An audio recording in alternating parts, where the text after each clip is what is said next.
Nicaraguan President Daniel Ortega has scrapped the controversial social security reforms that triggered days of violent protests. At least 25 people died in the unrest so far, including a journalist, 67 others injured. Those reforms would have increased worker contributions and lowered pensions. CNN's Rafael Romo joining us now for more on that.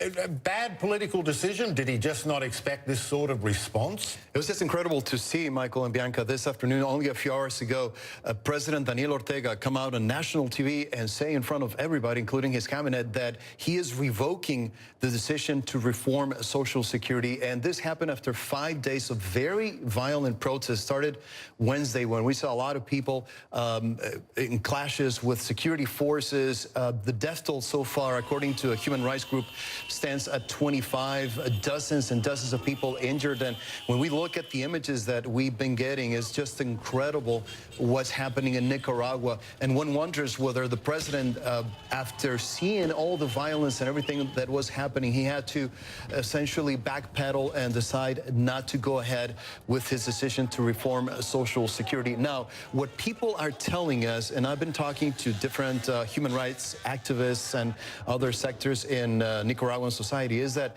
this is not the end. Remember, this is the same Daniel Ortega who ruled Nicaragua from 1979 to 1990, and then again since 2007, and people see him now as a dictator in his own country. And what they're telling us is, we want him and his wife, who by the way is the vice president of the country, to go so that we can have a new government.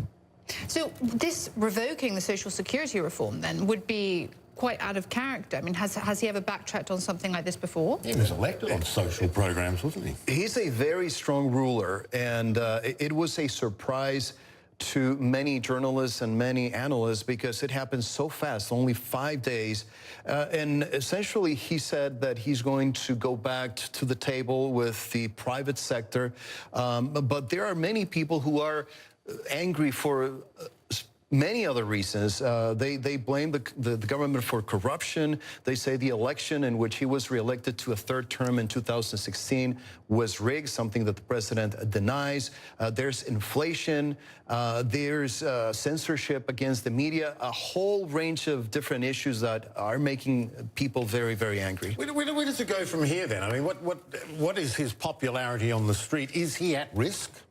He can be at risk. It reminds me, in some respects, to what we saw in 2011 when we talked about the Arab Spring. Right. People have a range of emotions going on at the same time. The students at universities throughout the country are very galvanized about this issue and others issues. And you got to remember that we also saw elderly participating in the protests, and the level of violence from the security forces has been incredible. Some of the videos that we have seen are just very hard to watch, what's been happening for the last 5 days in Nicaragua. Yeah. Just quickly, before we go, do you think that this backpedaling on the government's part is actually an acknowledgement of the fact that they realize that they might be in a vulnerable position and they're weaker than they have been previously? It is that indeed, and especially when you consider the way in which Daniel Ortega has governed the country since 2007, when he was elected for this second time